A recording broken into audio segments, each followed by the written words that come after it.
This is what Allah gives us the reminders. Abu Abdullah Muhammad ibn Ahmed al-Qusri relates that in Istanbul there was a governor, he died.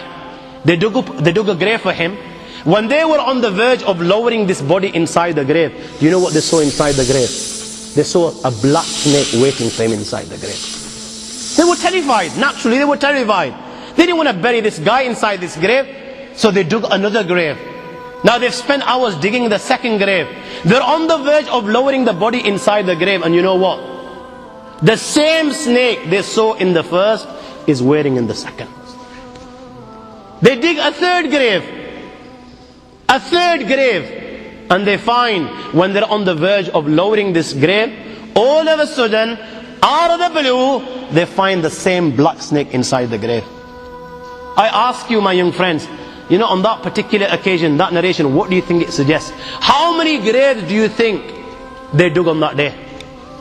4, 5, 6, 7, 8, 10, 15, 20, 25, 30 graves. The narration says that on that day they dug about 30 graves. Every time the grave was dug and they were on the verge of lowering this body inside the grave, they would find the same black snake waiting. Where are you going to hide?